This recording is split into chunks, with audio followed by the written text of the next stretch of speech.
It's Bodh Pandey and as you know हम लोग का टॉपिक चल रहा था मैकेनिकल प्रॉपर्टीज ऑफ सॉलिड्स। ये जो मैकेनिकल प्रॉपर्टीज ऑफ सॉलिड्स था इसमें हम लोगों ने काफी कुछ सीखा था।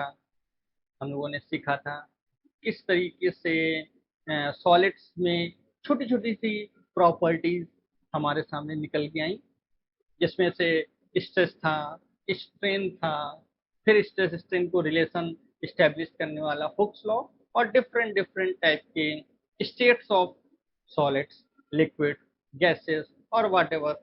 इसके बिहाफ पर हमारे पास था कि किस तरीके से कोफिशिएंट ऑफ इलास्टिसिटी या मॉडुलस ऑफ इलास्टिसिटी होते हैं। ये सारी चीजें हमने बहुत अच्छे से आपको समझाई थी और मुझे जहां तक उम्मीद है आपको समझ में भी जरूर आई होंगी। अगर आपको जो अब मैं पढ़ाने जा रहा हूँ उसमें जरा सा भी आपको थोड़ा सा कठिनाई फील होती है तो इसका सिर्फ एक ही रीजन हो सकता है कि आपने मेरे पहले वाले वीडियोस नहीं देखे हैं। क्योंकि पहले वाले वीडियोस अगर आपने देखे हैं तो फिर आज वाली क्लास आपको 100% नहीं 200% समझ में आने ही वाली है। तो चलिए शुरू करते हैं अपनी कहानी, राम कहानी। देखिए भैया, सबसे पहला हेडिंग जो आपको आज दिखाई दे रहा है that is the compressibility. Compress, हमने इससे पहले टेंसाइल बताया था। टेंसाइल खींचना, वायर खींच रहा था अगर आपको याद है। अब यहाँ पर हम कंप्रेस कर रहे हैं, यानी कि इसको अंदर की तरफ जो है हम कह सकते हैं कि सिकोड़ रहे हैं, ठीक है ना, किस चीज को अंदर की तरफ ले जा रहे हैं, कंप्रेस कर रहे हैं, तो कंप्रेसिबिलिटी। तो कंप्रेसिबिलिटी बहुत छोटी सी डेफिनेशन है इसकी और काफी इजी सी डेफिनेशन है। क्या है? Compressibility is nothing but you can simply say that compressibility K is defined as the reciprocal of the bulk modulus। तो जो बल्क मॉडुलस होता है उसका रेसिप्रोकल, अगर आपको याद है तो बल्क मॉडुलस हमने आपको बता रखा है जैसे कि that is given by minus delta P and delta V upon V. तो ये बल्क मॉडुलस है। तो अगर हम बल्क मॉडुलस के बारे में बहुत अच्छे से जानते हैं, उसका फार्मूला भी जानते हैं, तो के हमारे लिए निकालना कोई भी मुश्किल काम नहीं है, बड़े आराम से निकल आएगा क्योंकि के is nothing but the reciprocal of bulk modulus.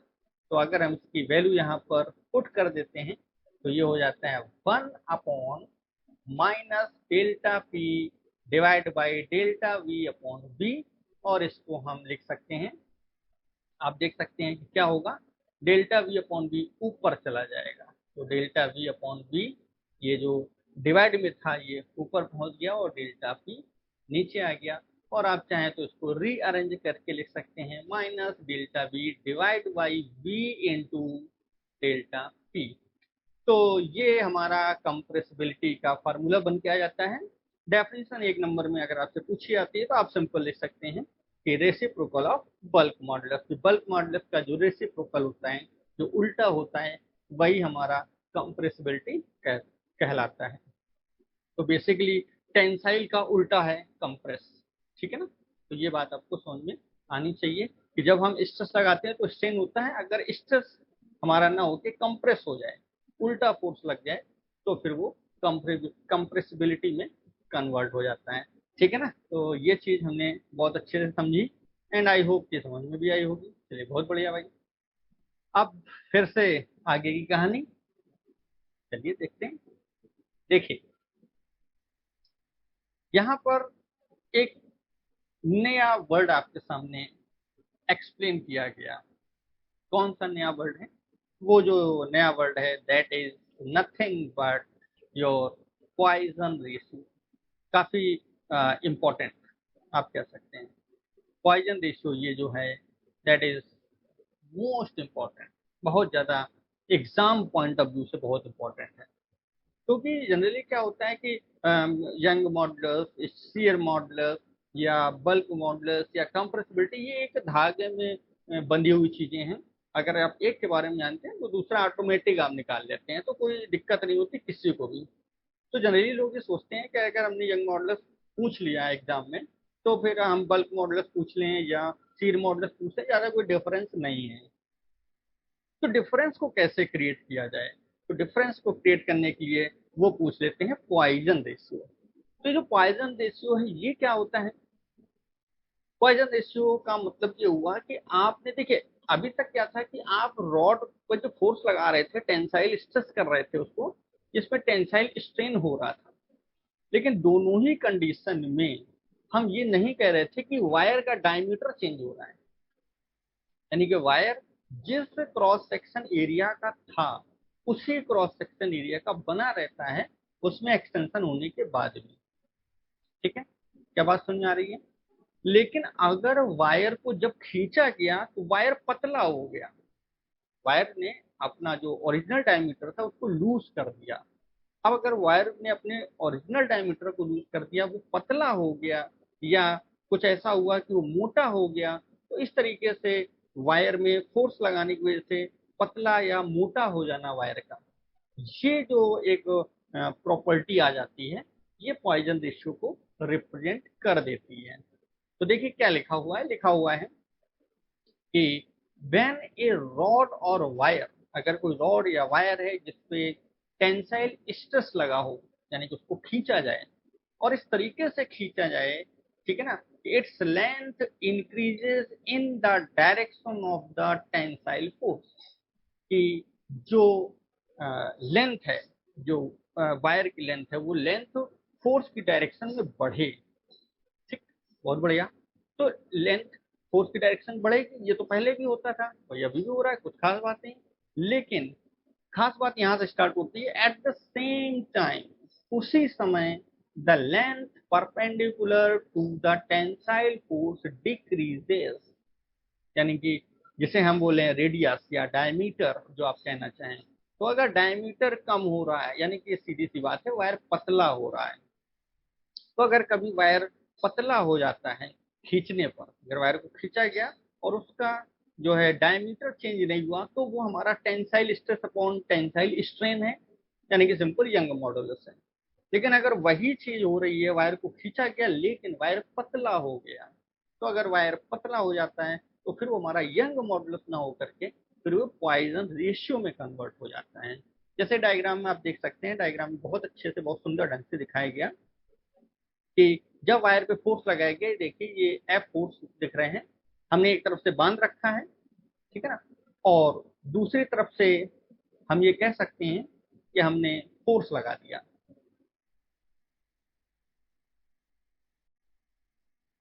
तो हमने एक तरफ से उसको बांध रखा है, ये जो आपको एज दिख रहा है, ये जो सिरा दिख रहा है, वो रॉड का या वायर का वो बंधा हुआ है, ठीक है ना, और दूसरे साइड से हम इसको खींच रहे हैं। ठीक है, या फिर हम ऐसा बोल सकते हैं कि हम दोनों साइड से फोर्स लगा रहे हैं, बात है कि ये दोनों में कोई डिफरेंस नहीं है। अब हमने इसको खींचा तो जिसका पुराना डायमीटर था वो था डी, और जो थोड़ा सा डायमीटर कम हो गया वो हो गया डेल्टा डी।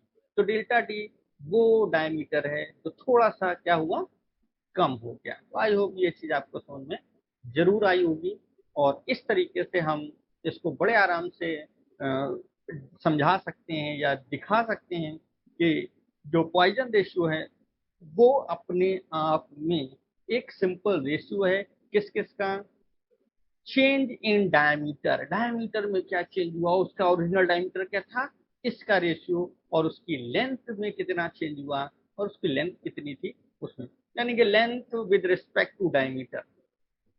तो length with respect to diameter जब हम फाइंड आउट करते हैं तो हमें मिलता है पॉइजन रेशियो। क्या ये बात समझ में आ गई? बहुत बढ़िया, बहुत सुंदर, बहुत अच्छे से समझ में आया होगा। तो अभी तक हम सिर्फ और सिर्फ कॉन्फ़िगरेशन चेंज की बात करते थे। वो कॉन्फ़िगरेशन चेंज किस में होता था? सिर्फ लेंथ में होता था, या सिर्फ एरिया में होता था, सिर्फ वॉल्यूम में होता था। लेकिन अब ऐसा नहीं है, अब हम यहाँ पर क्या मान रहे हैं कि लेंथ के साथ साथ उसका जो डायमीटर है वो भी चेंज हो रहा है। तो अगर डायमीटर भी चेंज हो रहा है, डायमीटर डिक्रीज हो रहा है, तो उस कंडीशन में हमारा पॉइजन रेशियो हमारे बड़े काम का है, यूजफुल है। तो diameter with respect to length, ये जो हम चीज स्टडी कर रहे हैं, वही कहीं ना कहीं पॉइजन रेशियो दे देती है।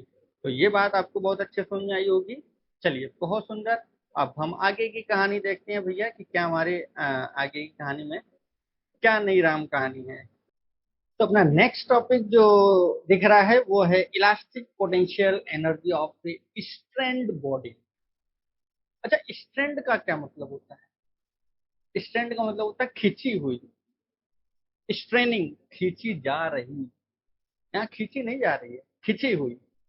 इसका मतलब अगर हम कहें तो अगर एक इस तरीके से हमारे पास वायर है, ठीक है ना, ये एक हम मान लेते हैं वायर है, ठीक है ना, और इस वायर को जब तक खींचा गया, ठीक, तब तक हम कुछ भी एनर्जी वगैरह की बात नहीं कर रहे हैं।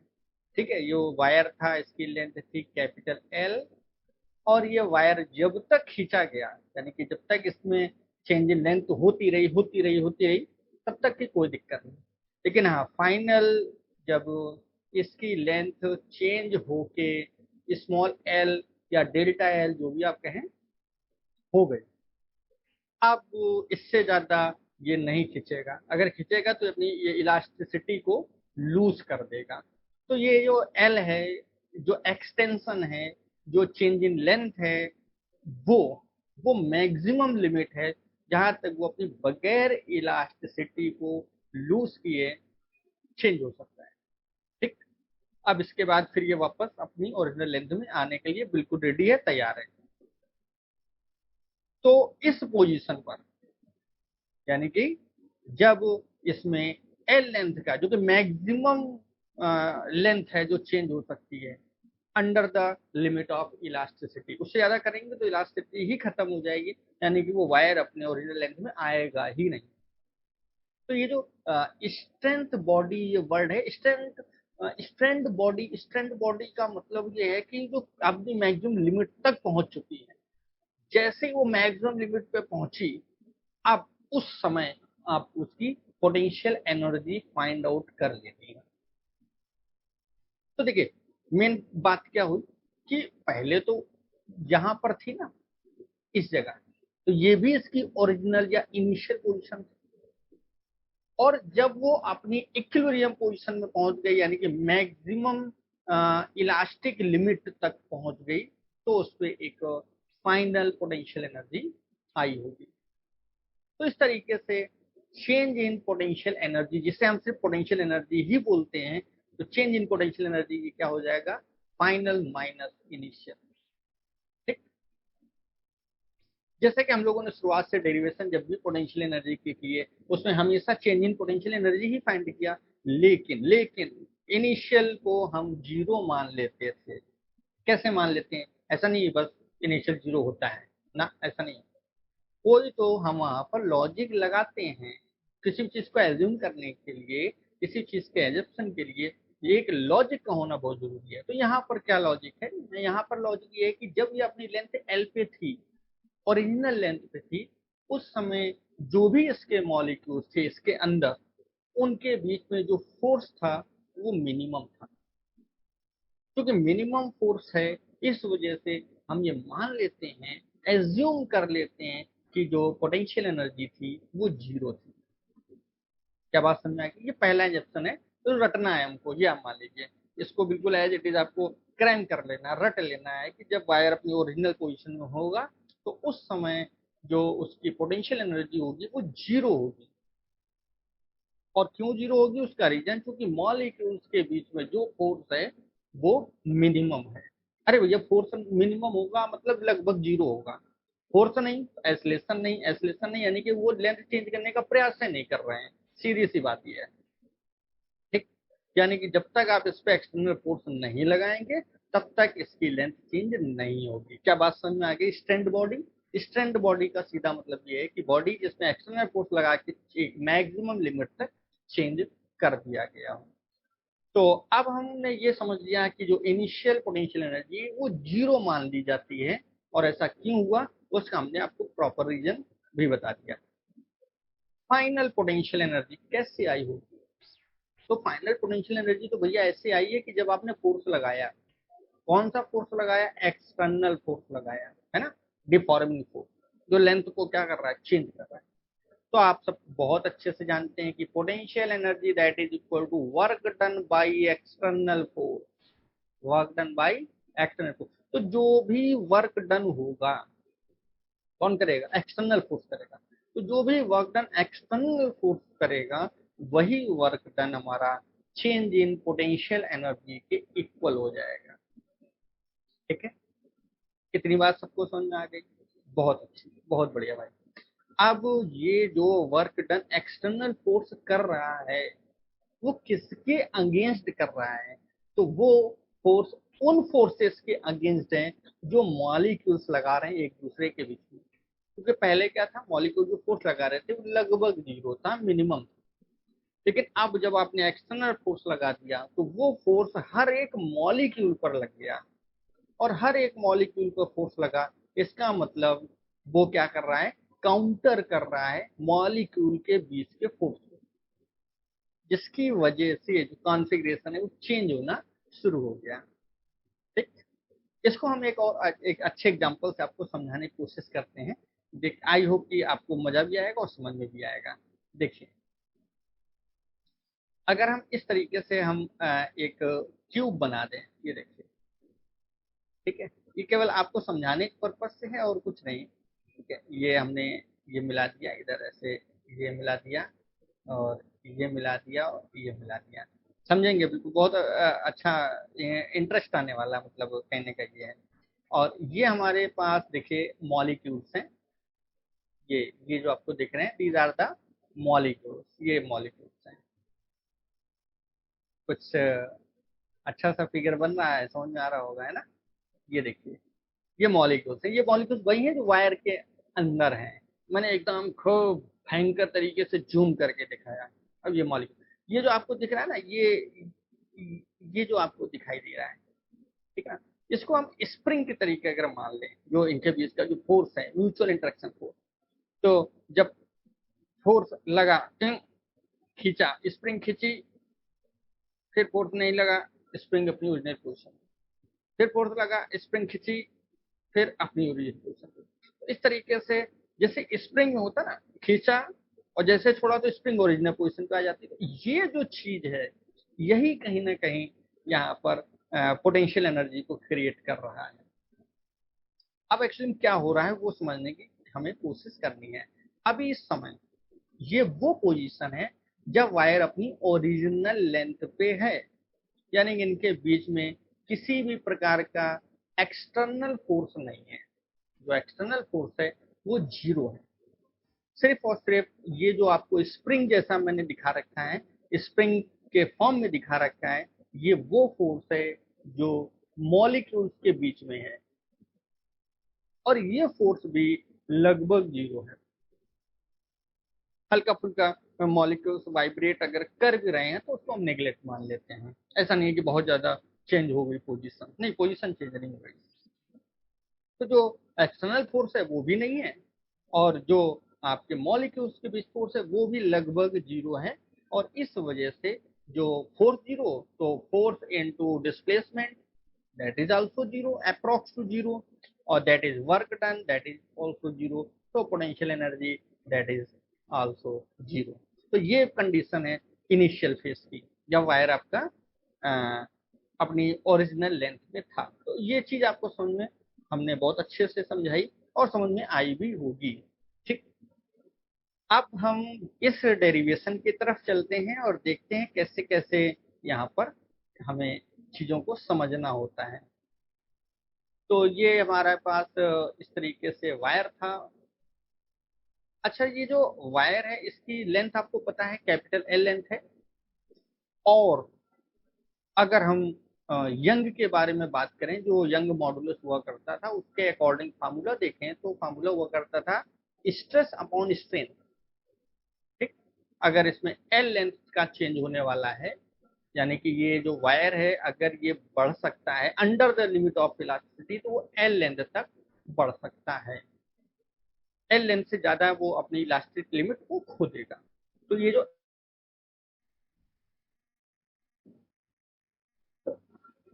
बीच में थोड़ा नेट ही डिस्टर्ब हो गया, पता नहीं क्या, आजकल तो नेटवर्क की बड़ी समस्या चल रही है, चलिए कोई बात नहीं। तो हम बात कर रहे थे यहाँ पर कि किस तरीके से जो मॉलिक्यूल्स के बीच में जो फोर्स था वो लगभग जीरो था, जिसकी वजह से पोटेंशियल एनर्जी भी जो थी वो जीरो थी। और जब वायर को खींचा गया, यानी कि हम कुछ इस तरीके से आपको दिखाने की कोशिश कर रहे थे कि ये हमारा वायर है, और इस वायर की जो लेंथ है वो जो कि मैक्सिमम मतलब हम कह सकते हैं चेंज हुई है, ठीक है ना, मैक्सिमम अंडर द लिमिट, तो वो हमारी हुई स्मॉल एल। ठीक, ये वो स्मॉल एल लेंथ है जो कि अंडर द लिमिट चेंज हुई है, इसको स्मॉल एल हम लिख रहे हैं। ठीक, जो इसकी ओरिजिनल लेंथ थी वो एज यूजल कैपिटल एल हुआ करती थी। और अगर हम बात करें यंग मॉडल्स की, तो वो यंग मॉडल्स हमारे पास क्या था, स्ट्रेस यानी कि एफ अपॉन ए, और स्ट्रेन एल अपॉन एल। और इसको आप अगर रीअरेंज करते हैं तो यहाँ से आपको मिलता है F upon A and into L upon small L. ये चीज थी जो कि हुक साहब ने बताई थी, ठीक है ना। इसमें अभी तक ये कुछ भी हमने नहीं किया है, अभी केवल हमने जनरल सी बात की कि भाई एक वायर है, और हमने ये भी समझ लिया कि जब ये इस पोजीशन पे था तो इस समय ये ओरिजिनल लेंथ थी, और इस वजह से इसका जो इनिशियल पोटेंशियल एनर्जी वो जीरो थी। बाद में ये भी हमने देख लिया कि भाई उसमें मैक्सिमम जो है वो स्मॉल एल लेंथ उसकी बढ़ गई, और अगर स्मॉल लेंथ बढ़ी तो according to Hooke's law Y equal F upon L होगा। तो इस तरीके से बात है। अब ये लेंथ क्यों बड़ी होगी उसका सीधा सा जवाब आप सब जानते हैं कि आपने एक एक्सटर्नल फोर्स लगाया होगा, और इस एक्सटर्नल फोर्स की वजह से इसकी लेंथ बड़ी होगी। इसमें भी कोई खास बात नहीं है, ये भी भाई सबको समझ में आ गया। खास बात तो ये है जो आपको समझनी है, क्या ये लेंथ एकदम से बढ़ गई होगी या धीरे धीरे बढ़ी होगी, ये बताइए। क्या लेंथ एकदम मतलब जादू छड़ी, आपने आंख बंद की, जादू छड़ी घुमाई, आंख खोली, लेंथ बढ़ गई, ऐसा तो नहीं हुआ होगा। लेंथ तो धीरे धीरे बढ़ेगी ना। तो जो लेंथ धीरे धीरे बढ़ रही है, ये जो आपको नीचे का जो कैपिटल सॉरी जो स्मॉल एल जो दिख रहा है, कैपिटल एल के नीचे का जो पोर्शन जो बढ़ा हुआ है, इसी पोर्शन को अगर हम जूम करके आपको दिखाएं, ठीक है ना, हमारी आदत है जूम करके हर चीज को दिखाने की। आप सोच लीजिए कितने टेक्निकल हैं हम, ठीक है। हर चीज, कोई भी चीज है उसको तुरंत जूम कर दिया जाए, ये भी तो एक कला होनी चाहिए, हर चीज को जूम करके दिखाने की। जो मुझे लगता है, देखिए मैं ऑन स्क्रीन हर चीज जूम करके आपको दिखा सकता हूँ। तो देखते हैं भाई उसका किस तरीके से हम उसको जूम करने वाले हैं।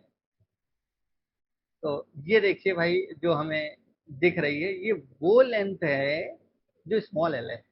सिर्फ इसी पे फोकस करेंगे, इसी के बारे में समझेंगे, क्योंकि मेन तो यही है, ये स्मॉल एल लेंथ है। ये वो लेंथ है जो चेंज हुई है वायर की। इसके ऊपर वाली यहाँ पर, इसके ऊपर जो लेंथ थी वो कैपिटल एल थी, और ये यहाँ पर यानी कि ओरिजिनल लेंथ पर पोटेंशियल एनर्जी जीरो थी। हमने एक बात तो समझ ली कि ये जो लेंथ स्मॉल एल जो आई है वो एकदम से नहीं आई होगी, बल्कि धीरे धीरे ये लेंथ चेंज हुई होगी। तो मान लेते हैं कि किसी एक्स डिस्टेंस पर कोई एक एलिमेंट है डी एक्स। अब सोचेंगे ये अब एक नई कहानी कहाँ से आ गई कि एक्स लेंथ पे डी एक्स एलिमेंट। अरे भैया, ये जो डी एक्स है, ठीक है ना, डी एक्स, अच्छा इसको मान लेते हैं पोजीशन ए, और इसको मान लेते हैं पोजीशन बी।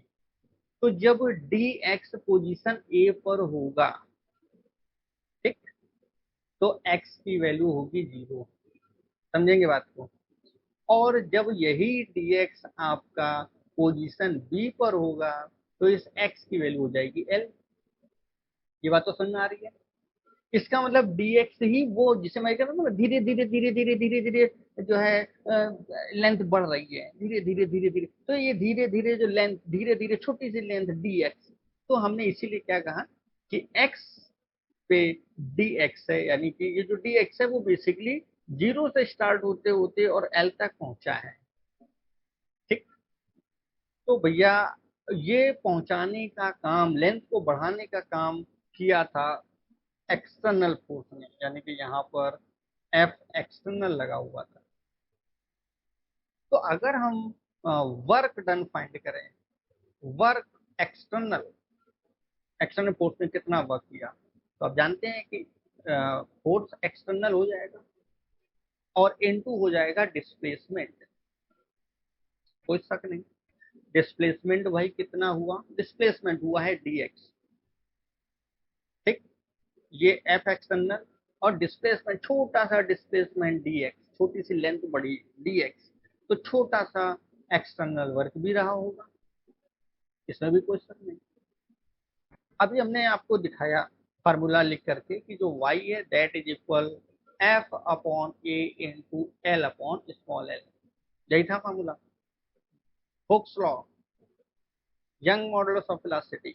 अच्छा, इसमें जो एल है ये क्या था, चेंज इन लेंथ। लेकिन अगर हम इस dx के बारे में डिस्कस करें, इस dx के लिए, तो इस dx के लिए जो चेंज है वो तो l नहीं है, कितना है, वो कितना है, वो है x, ठीक। तो इसलिए अब ये जो आपको l दिख रहा है, इस l को हम रिप्लेस करेंगे x। क्यों हमने ऐसा किया आप समझ गए, क्योंकि ये x वो चेंज है जो dx डिस्प्लेसमेंट कर रहा है, तो dx पोर्शन है उसने x डिस्प्लेसमेंट किया, dx is the small change in length. यहां से अगर हम f फाइंड करना चाहें, f that is your y into A upon L into x, ये हो जाएगा फोर्स। अच्छा, ये फोर्स यही तो है एक्सटर्नल फोर्स, एक्सटर्नल फोर्स की वजह से तो भाई चेंज हो रहा है। अब इस एफ एक्सटर्नल की वैल्यू अगर हम लिख दें तो हमारे पास डी डब्ल्यू एक्सटर्नल, देखिए क्या आ रहा है, that is your y into A upon L into X into D x. ये छोटा सा, जब लेंथ dx चेंज हुई तो छोटा सा वर्क dw होगा। अच्छा, ये जो dx है हमने आपको बताया, देखिए dx की वैल्यू 0 से लेके और l तक, तो जो पूरा वर्क डन होगा वहां पर 0 से और l तक, क्योंकि dx की वैल्यू जो है वो चेंज हो रही है 0 से और l तक, तो y into A into X into D X, ठीक है। तो इस तरीके से हम अब तो केवल इंटीग्रेशन है हमारा, इसको फटाक से इंटीग्रेट कर लेते हैं, तो y कांस्टेंट बाहर आ गया, a कांस्टेंट बाहर, कैपिटल L कांस्टेंट बाहर, और ये आया आपका l स्क्वायर बाई 2, ठीक। इसको हम भाई क्या लिख सकते हैं, इसको हम चलिए ऊपर का रख कर देते हैं, ठीक है, और आगे की कहानी, अपनी राम कहानी शुरू करते हैं। बिल्कुल मस्ती के मूड में एकदम बढ़िया से पढ़िए, मजा आ जाए, मतलब ऐसा ऐसा नहीं, मतलब बस पढ़े जा रहे हैं, क्यों पढ़ रहे हैं पता नहीं, ये ऐसा नहीं, पढ़ो अच्छे से। तो जो वर्कडन है देखिए वो आ गया, इसको लिख सकते हैं 1/2, और ये हो गया y into A upon L into L into L, क्या ऐसे लिख सकते हैं। ये जो रिजल्ट आया था, इस रिजल्ट को हमने इस तरीके से लिख दिया, रिजल्ट आ रहा है हमारे पास, तो that is 1/2 into F into L, ठीक है। तो इस तरीके से हमारे पास आ चुका है कि W that is your 1/2 into F into L. तो देखिए यहाँ तक तो हम पहुंच चुके हैं, और अब यहाँ पर हम चाहें तो हम सबसे पहले एक काम कर सकते हैं कि हम वर्क डन जो कि हमारा इक्वल होता है चेंज इन पोटेंशियल एनर्जी के, तो उसको हम यूज कर लेते हैं। तो change in potential energy means final minus initial, और इनिशियल मैंने आपको बताया कि ये क्या थी, 0 थी, तो यही हमारी जो फाइनल पोटेंशियल एनर्जी माइनस 0 हो जाएगा, and that is your capital you. तो जो वर्क डन है, ये work done by external force से ध्यान रखेंगे, और ये डायरेक्ट सीधे सीधे कन्वर्ट हो जाता है पोटेंशियल एनर्जी में। तो यही खूबसूरती है कि हम जब इनिशियल पोटेंशियल एनर्जी को एक एजम्पशन के थ्रू 0 मान लेते हैं, ऐसा हम स्टार्टिंग से करते चले आ रहे हैं और आगे भी करते रहेंगे। तो यही फार्मूला हमारा कन्वर्ट हो जाता है direct 1/2 into F into L में। तो ये तो एक बेसिक फार्मूला है जो हमारा कन्वर्ट हुआ है। आप इसको और भी मॉडिफाई कर सकते हैं with the help of Hooke's law.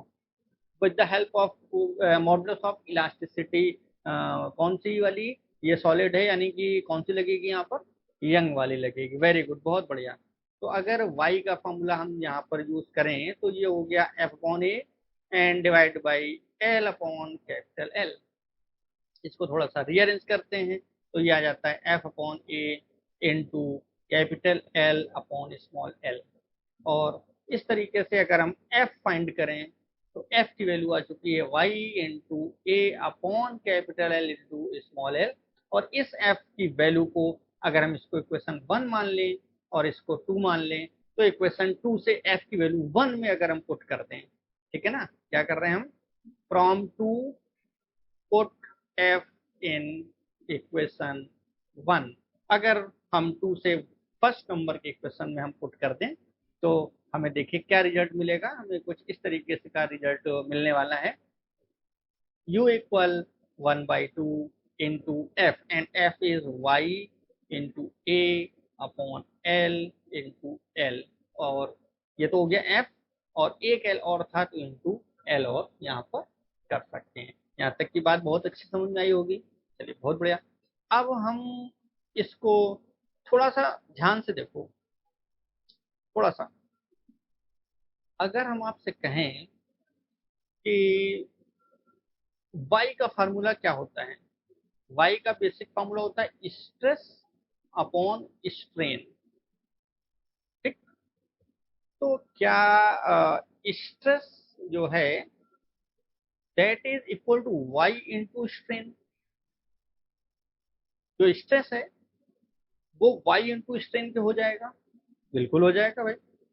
अच्छा, तो क्या स्ट्रेन L अपॉन L है, जो हम डेरिवेशन कर रहे थे उसके अकॉर्डिंग जो स्ट्रेस है वो है y L अपॉन L। अब जरा यहाँ पर देखो ध्यान से, ये y दिख रहा है, ये आपको स्मॉल l और ये कैपिटल L दिख रहा है, दिख रहा है ना। तो इसकी जगह क्या हो सकता है, इसकी जगह हो सकता है stress y into small l upon capital L। ठीक, बहुत बढ़िया भाई। और अगर हम थोड़ा सा यहाँ पे और दिमाग लगाएं, ज्यादा नहीं, थोड़ा सा, ठीक है ना, तो हम इसको क्या लिख सकते हैं, इसको हम लिख सकते हैं u इक्वल 1/2 इंटू स्ट्रेस। और हमने अभी तक तो सब सही किया है, बिल्कुल सही किया है। स्ट्रेस,